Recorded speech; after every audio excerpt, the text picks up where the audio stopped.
អង្គចុះ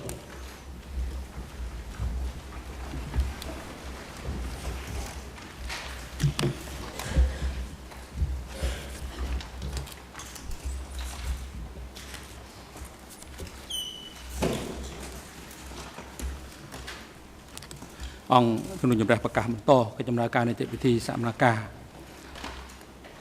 តាមកាលវិភាគដែលបានគ្រោងទុកសកម្មភាពនៅថ្ងៃនេះអង្គជំរះកំណត់ស្ដាប់សក្ខីកម្មដើមម្ដងរដ្ឋប្រវេណីដែលមានរហស្សនាម TCCP 188លោកដូចជារៀបឡើងរាយការណ៍អំពីស្ថានភាពវត្តមាន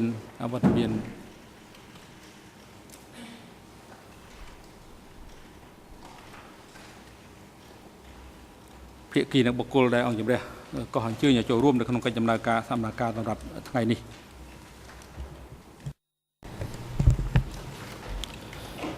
សូមគោរពលោកប្រធានគ្រប់ភាគីទាំងអស់នៃរឿងក្តីនេះមានវត្តមានលើកលែងតែជនជាប់ចោតអៀងសារីមានវត្តមាននៅបន្ទប់ឃុំខ្លួននៅខាងក្រៅបន្ទប់សកម្មភាពដោយមូលហេតុសុខភាពដើមបណ្ដឹងរដ្ឋបវេនីដែលត្រូវមកផ្ដល់សក្ខីកម្មនៅក្នុងសកម្មភាពថ្ងៃនេះគឺដើមបណ្ដឹងរដ្ឋបវេនីដែលមានរហស្សនាម TCCP 188ដើមបណ្ដឹងរដ្ឋបវេនីរូបនេះមានវត្តមាននៅបន្ទប់រងចាំការកោះហៅពីអង្គជំនុំជម្រះរីឯដើមបណ្ដឹងរដ្ឋបវេនីបំរុងសម្រាប់សកម្មភាពថ្ងៃនេះគឺដើមបណ្ដឹងរដ្ឋបវេនីដែលមានរហស្សនាម TCCP 108សូមអរគុណលោកប្រធាន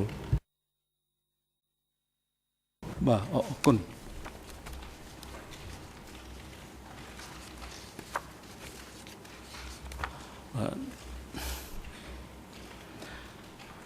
នៅថ្ងៃនេះតាមសេចក្តីសម្រេចរបស់អង្គជំនុំជម្រះដំបូងចុះថ្ងៃទី26ខែវិច្ឆិកាឆ្នាំ2012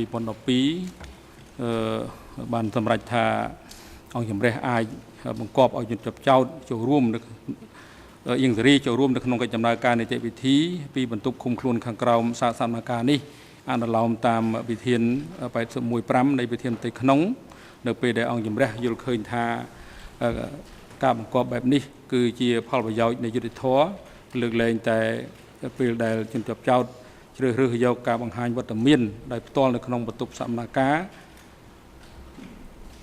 ហើយនៅក្នុងអំឡុងពេលការពីម្សិលមិញនេះគឺក្រុមវិទ្យាការពារក្តីតាមរយៈវិទ្យាការពារក្តីលោកអៀងតារីបានដាក់ពាក្យដកហូតនៅលិខិតលះបង់សិទ្ធិរបស់គាត់ក្នុងការមានវត្តមាននៅក្នុងបន្ទប់សកម្មភាពហើយគាត់មានបំណងចូលរួមដោយផ្ទាល់នៅក្នុងកិច្ចដំណើរការនីតិវិធីសកម្មភាពក្នុងបន្ទប់ដោយផ្ទាល់ជាពិសេសនៅក្នុងអំឡុងពេលស្ដាប់សក្ខីកម្មសាក្សីនិងដើមម្ដងរដ្ឋបវេនីលើកលែងតែខ្លួនគាត់នឹងជ្រើសរើសដើម្បីចូលរួមកិច្ចដំណើរការសកម្មភាពដោយប្រយោលពីបន្ទប់ឃុំខ្លួនខាងក្រោមប៉ុន្តែនៅព្រឹកមិញនេះគឺមុនពេលដំណើរការសកម្មភាពលោកវេជ្ជបណ្ឌិតជាគុណធាវីដែលជាគ្រូពេទ្យប្រចាំការទទួលពិនិត្យថែទាំសុខភាពជនជាប់ចោតនៅមន្ទីរឃុំឃាំងអវតកបានពិនិត្យនិងកត់សម្គាល់ឃើញនៅសុខភាពរបស់លោកអៀងសេរីមិនល្អដូចជាមានការហត់ខ្លាំងនៅពេលធ្វើចលនាបន្តិចបន្តួចចុកទ្រូងសម្រាប់មិនលក់ហូបមិនបានហើយក្អួតហើយគាត់បានផ្ដល់អនុសាសន៍ថាគាត់មិនអាចស្ដាប់នៅបន្ទប់សកម្មភាពខាងលើបានឡើយហើយសូមឲ្យប្រធានអង្គជំរះអនុញ្ញាតឲ្យគាត់ស្ដាប់សកម្មភាពនៅបន្ទប់រងចាំខាងក្រោមងាយស្រួលពេទ្យតាមដានដោយមូលហេតុនេះអង្គជំរះសម្រាប់ថាដោយសារមានបញ្ហាសំណើសុំពិតមែនប៉ុន្តែនៅពេលដែលអនុវត្តសិទ្ធិនេះវាមិនស៊ីសង្វាក់គ្នាទៅនឹងវិធាននៃការចាំបាច់ដើម្បីធានា អំពីសុខុមាលភាពផ្នែករូបរាងកាយរបស់ជនជាប់ចោតឬដើម្បីធានានៅការប្រព្រឹត្តទៅដោយរលូននៃកិច្ចដំណើរការជំនុំជម្រះអង្គជំរះគឺសម្រាប់ថាបង្គាប់ឲ្យជនជាប់ចោតនឹងចូលរួមកិច្ចដំណើរការនីតិវិធីក្នុងដំណើរការសកម្មភាពថ្ងៃនេះពីប្រគប់ឃុំខ្លួនខាងក្រោមតាមរយៈឧបករណ៍សោតទោសសូមអញ្ជើញបាទ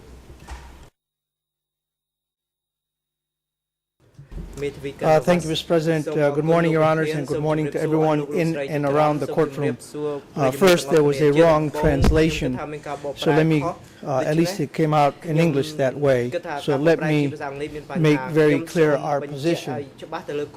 Yesterday, Mr. Ing Sari filed a withdrawal of his waivers and is insisting on being present in court and not participating indirectly downstairs in the holding cell. So there was a mistranslation. I want to make sure that everybody fully understands the position.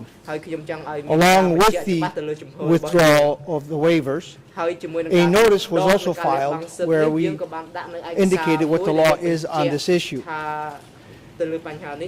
Today we did meet with Mr. Ing Sari and we spoke with the doctor, and we will be asking that the doctor come and give evidence, because we asked the doctor, is Mr. Ing Sari capable of following the proceedings all day long, as was indicated to us by Dr. Campbell, and he laughed. I was with my case manager. I leave it to you to interpret what the laughter meant. But when we look at this rule, 81.5, it says, where due to health reasons or other serious concerns, the accused cannot attend in person before the chamber, but is otherwise physically and mentally fit to participate. And there is the crux of the problem. That's the rub of our argument, is the but, otherwise physically and mentally fit. And we have maintained that he is not mentally fit because he's unable to concentrate. Now, if the trial chamber will insist on him being downstairs, we have a couple of choices. One, we have the monitor on him at all times, so everybody, including his lawyers, and the public can see exactly his state of affairs. We do not wish to participate in the proceeding where our client is downstairs, he's fatigued, he's asleep, he's semi-conscious, and yet we're pretending that he's actually following the proceedings and he's assisting his own defense. We, on the part of the defense, do not wish to participate in this sort of an enterprise. The other option is to bring him into court, which is exactly what Mr. Ing Sari wishes. Now, I can understand the trial chamber not wishing to have the public view Mr. Ing Sari, or for there to be a record of his actual state of affairs. So the other option is for one member of the defense team to be down there to be videotaping him, because one way or the other, no matter what, we will be making a record. That's what we tried to do when we requested, when we made a request to the trial chamber that you issue an order at the detention unit so that we can monitor how he is. And instead, you held a secret meeting without the defense, but included the prosecution. And that meeting had to do with something totally different. We were not invited at the meeting where you had a conversation with the prosecution, DSS, the administration about the facilities. We had made a request that he be allowed, the caretaker be allowed to either tape record what she was able to observe, or to have somebody at the detention unit write down what she observed because she's illiterate. And you took that request and then went on to hold a secret meeting. And I use the word secret because the defense was never invited. And so for these reasons, we think that before we go on, we hear from the doctor. And I intend to question the doctor. I want to make a record. We want a complete record. We understand the trial chamber's dilemma. Finishing the trial while Mr. Ieng Sary is still alive. I understand that. My function is to make sure that he gets a fair trial. And he cannot get a fair trial. He cannot exercise his rights. If he's down there, semi-conscious, in pain, he can't concentrate, he can hardly breathe, and we're pretending that he's actually participating in the events. It's a charade. So, my request, first and foremost, is to have the doctor come. We will then see what the trial chamber does. We've already discussed the matter with Mr. Ieng Sary, and if necessary, we're prepared to walk out of this courtroom because we certainly do not wish to substantially contribute to this affair. Unless his rights are fully and fairly protected and we make a record at all times as to his actual state of being. Thank you.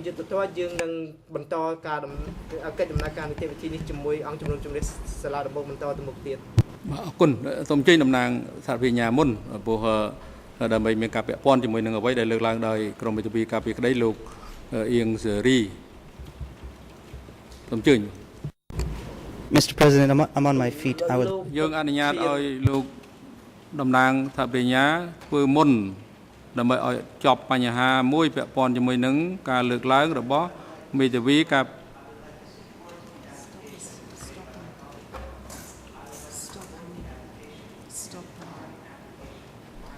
អង្គុយចុះទៅបានហើយ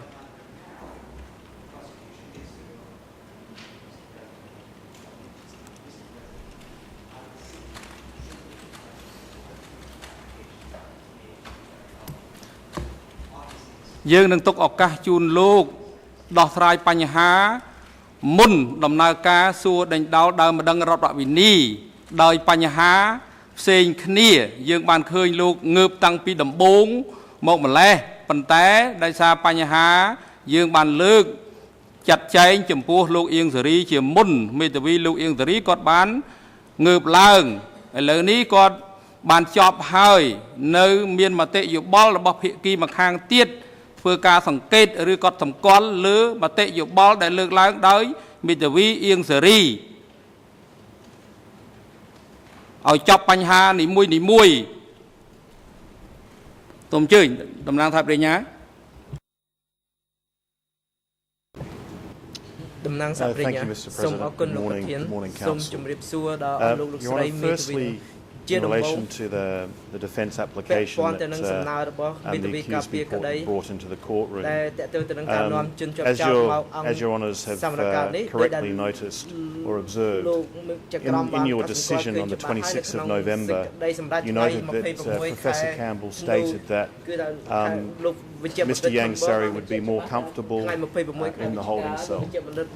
More comfortable because the holding cell has a bed as opposed to a chair in the courtroom. More comfortable as he has quicker access to bathroom facilities and his care will be more greatly looked after if a doctor was present with Mr. Ieng Sary. And certainly I think it's not the submission of the defence that bringing Mr. Ieng Sary into the courtroom would make his conditions more comfortable for him. And certainly I think it would, by bringing him into the courtroom, it would just actually make his health condition more difficult because of the accommodations that Professor Campbell said that should be in place for him. So it would not be the right thing to do that. But the fundamental issue which Defence Counsel rightly discusses in a sense is whether or not Mr. Ieng Sary has the ability to follow the proceedings substantially. And it's not a question of whether he follows the proceedings in the courtroom or in the holding cell. It's just largely it's the question as whether or not he can substantially follow the proceedings through audio-visual means, as allowed for under Rule 81.5. That's the key issue. Your Honours have heard expert evidence on this matter, and that's what your decision refers to. There have been 3 experts in the last 3 months that have examined Mr. Yang Sari, and they have all said that he's mentally fit and physically fit, despite being frail, to participate in this trial, whether it be in the courtroom or in the holding cell. And their recommendation was that it would be in the holding cell. It's normal to expect that someone of that age needs extra facilities to assist with his health condition. But one thing is clear, is that your decision has been made on the basis that he could fully and meaningfully participate in trial. And what occurs often, we hear at the bar table from the defence one state of affairs, and then in their pleadings we hear another state of affairs, and in the evidence we hear another state of affairs.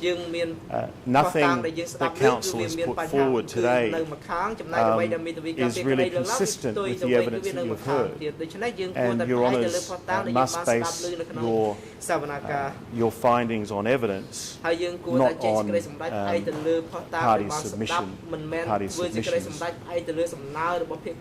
In fact, when we look at the request for reconsideration, which all the parties received yesterday, asking your Honours to reconsider the decision, I quote paragraph 32, where the defence for Yang Sari state, there has never been any allegation that Mr. Yang Sari is mentally ill. This is simply not the issue.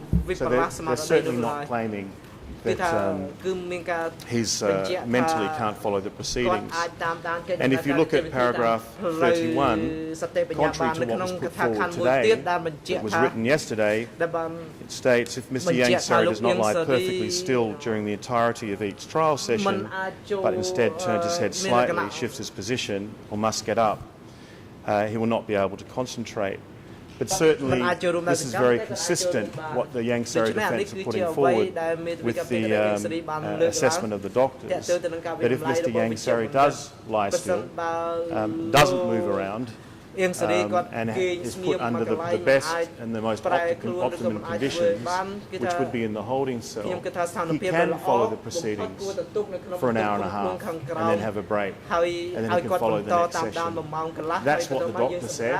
Dr. Campbell said. Dr. Campbell said he interviewed him for an hour and a half in November, and he was able to follow the conversation, and he came back in the afternoon and interviewed him again, and he was still able to follow the conversation. And that in fact is what Yang Sari has put forward in their own pleading yesterday, that if he does lie still, he can follow the proceedings, and certainly in the courtroom wouldn't be the appropriate place at this point in time, certainly based on what Professor Campbell said and what the doctor said this morning. As to this issue of the Yang Sari defence, speaking to the doctor and the doctor laughing, it's really unclear what that amounts to. I assume that your Honours have received enough information on the doctor to be able to conclude that he would be able to follow the proceedings from the holding cell today. And certainly that's a prerequisite or a fundamental in Rule 81.5, that the accused be able to follow the proceedings, whether it's in the courtroom or in the holding cell.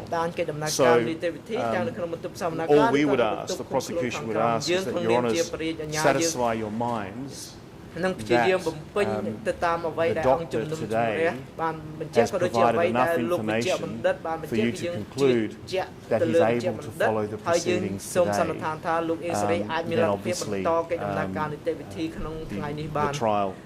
the trial should continue today. And as long as your Honours have received that information, we would submit based on the evidence that we received so far from the doctors, that would be enough to continue today's hearing. The prosecution has always said that Mr. Yang Sari's health is fragile, and the doctors have said that as well. But it must be looked at on a day-by-day basis. And certainly, as long as Your Honours are happy, are confident, you have enough information that he can follow the proceedings for the day from the holding cell. It is in the interest of justice that whether Yang Sari gives a waiver or not, that the proceedings continue, because his presence in the holding cell is in fact a virtual presence before the court, because he has access to his lawyers, he has access to the hearing, he's got counsel defending him.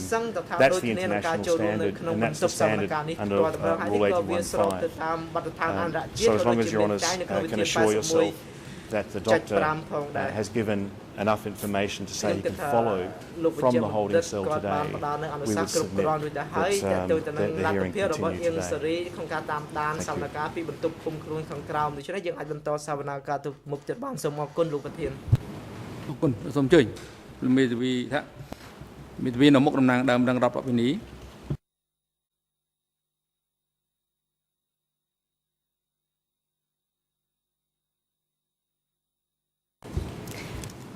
Oui, merci Monsieur le Président. Bonjour Monsieur le Président, bonjour Mesdames et Messieurs les juges et bonjour à tous.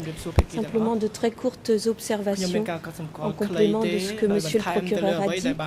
Et ma première observation sera à propos de ce revirement de position de Monsieur Yang Sari hier, puisque soudainement Monsieur Yang Sari a décidé de ne plus renoncer à son droit d'être présent. Les parties civiles interrogées sont les mêmes, les témoins sont les mêmes, et tout d'un coup, M. Yang Sari décide qu'il souhaite absolument être présent, alors que jusqu'à maintenant, il avait renoncé à ce droit. Je crois qu'on pourrait en premier lieu s'interroger sur les raisons de ce revirement de position dans un procès tel que celui-ci. Ma deuxième observation est pour dire, comme l'ont dit d'ailleurs messieurs les procureurs, mais je souhaitais que la partie civile exprime aussi, que la Chambre a pris une décision le 26 novembre dernier, en tenant compte précisément de l'équilibre des droits de toutes les parties et en prenant compte également des droits de M. Yang Sari. La Chambre a prévu des aménagements spéciaux et je crois que cette décision est tout à fait conforme à la jurisprudence internationale en la matière. Je crois qu'il est normal que la Chambre ait pris cette décision après avoir écouté les experts qui sont venus nous expliquer la situation. Je crois qu'il est très clair en effet que M. Yang Sari est apte. Il n'a jamais été dit qu'il était à moitié inconscient comme le dit aujourd'hui sa défense. Donc je pense que nous pouvons parfaitement rester en l'état de la décision qu'a prise la Chambre. Nous avons entendu l'avis du médecin, il n'est pas nécessaire de le réentendre dans le prétoire. La Chambre a pris cet avis, en a tenu compte. Je pense que nous pouvons donc poursuivre les débats en l'état actuel. C'est l'intérêt des parties civiles aussi que ces débats soient poursuivis comme ils doivent l'être jusqu'à leur terme. Merci.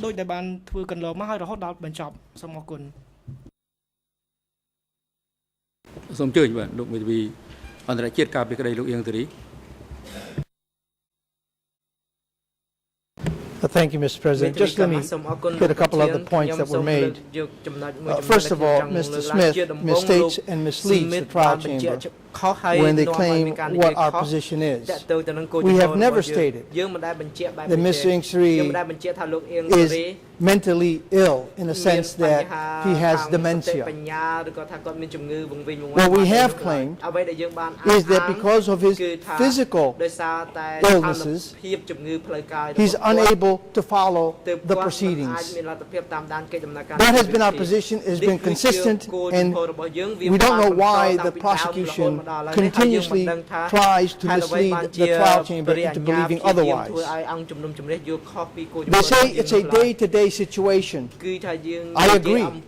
In fact, we would say it's an hour-to-hour or moment-to-moment situation. When Dr. Campbell was here, that was weeks ago. Part of the reports that he relied on by the other doctors was months ago. What is he today? How is Mr. Yang Sari feeling today? When I asked the doctor and he laughs, that was enough for me, but we can hear from the doctor. That's what's most important. Because the fundamental issue here is, how do we monitor? And how do his lawyers monitor? Because the lawyers are there to protect the client's interest. I don't rely on the trial chamber. I'm sorry. As a defense lawyer, I've always maintained that it is counsel's duty and responsibility to protect their clients' rights. So how do we monitor from moment to moment, hour to hour, day to day, whether our client is capable and indeed able to follow the proceedings? It is not sufficient to say he's downstairs, he's in the presence of the building, we have a television monitor there, and therefore he's able, he is present and he's following the proceedings. That is insufficient. It's like me on my couch asleep with a television on. I'm not watching what's on the television. Am I present in the living room? Yes. But that's what we're talking about. We have maintained that because of his physical illnesses, he is unable to follow the proceedings. And we met with him. We're the only one in this room, by the way, the doctors here, who's actually met with Mr. Ingsuri. We actually have seen him and talked to him to see what his condition is.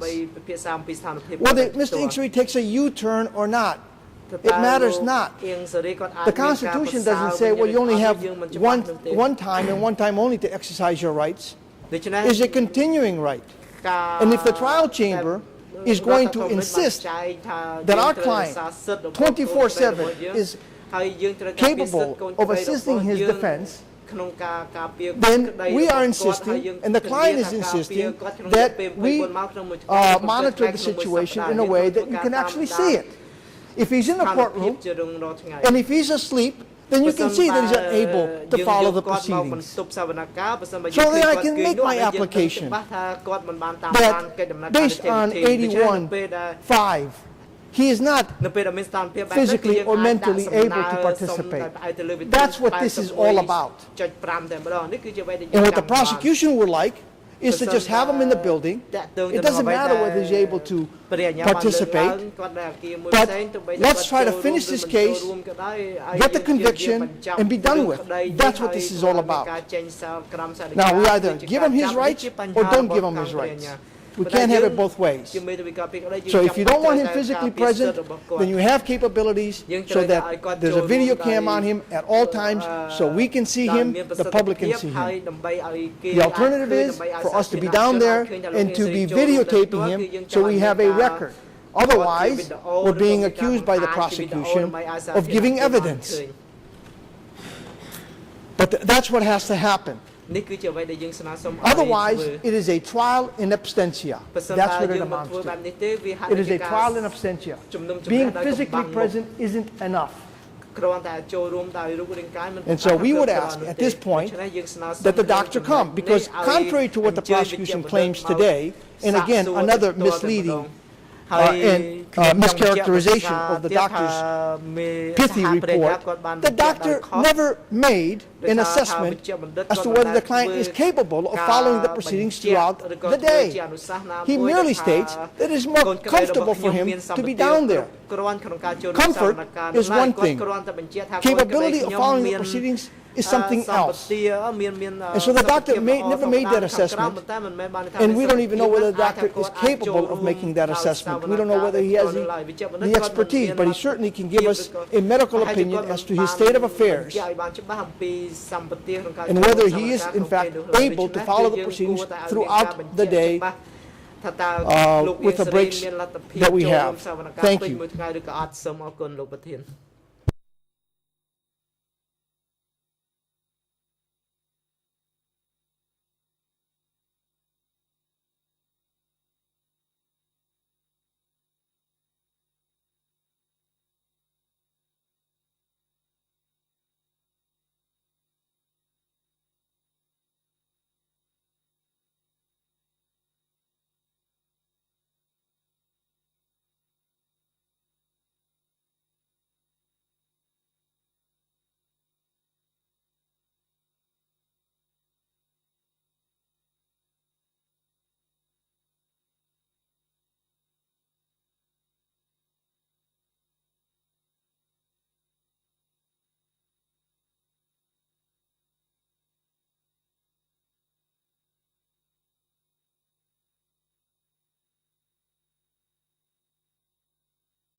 ជាបន្តអញ្ចឹងផ្ដល់វិធីការជូនទៅក្រមមេធាវីការពីក្តីលោកនួនជាដែលបានលើកដៃមានបំណងចង់លើកឡើងបញ្ហាអ្វីសូមអញ្ជើញ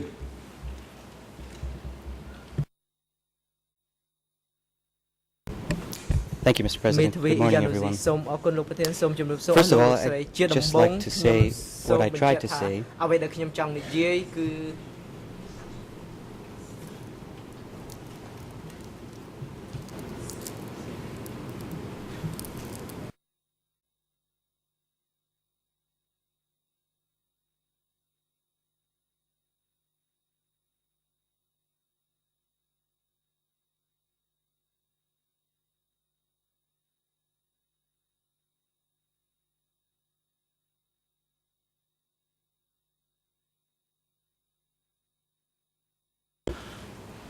Persen baលោកមេធាវីមានបំណងលើកឡើងពាក់ព័ន្ធជាមួយនឹងបញ្ហាសុខភាពរបស់លោកអៀងសេរីក្នុងការចូលរួមសកម្មភាពនោះគឺលោកអាចលើកឡើងបាននៅក្នុងវិសាលភាពនៃអង្គច្បាប់តែពាក់ព័ន្ធទៅនឹងវិធាន 81.5 តែប៉ុណ្ណោះ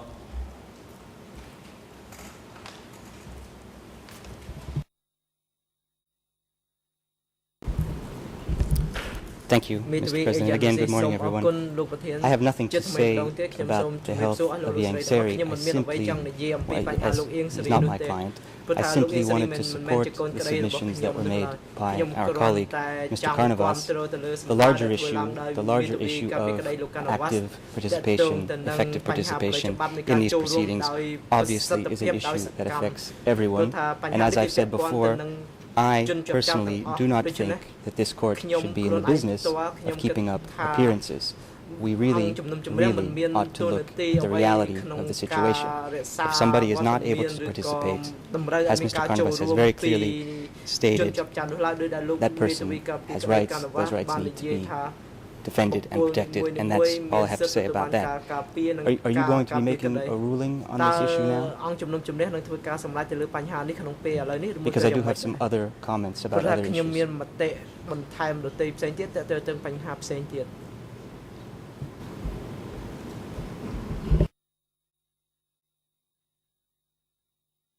Bah, អរគុណដែរយើងត្រូវដោះស្រាយបញ្ហានេះឲ្យបានដាច់ស្រេចជាមុនសិនមុននឹងបន្តទៅនឹងបញ្ហាផ្សេងទៀត នៅនេះដោយសារមានបញ្ហាចំពោះមុខដែលអង្គជំរះត្រូវវិភាសាសម្រាប់ដូច្នេះអង្គជំរះឡាតបងសម្រាប់ប្រកាស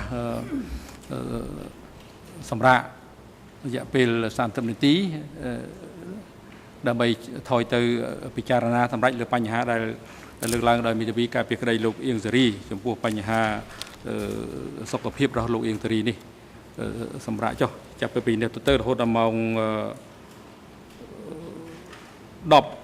10 នាទីសូមអញ្ជើញចូលវិញដើម្បីបន្តកិច្ចដំណើរការសម្រាប់ចុះ សូមអញ្ជើញក្រោកឈរ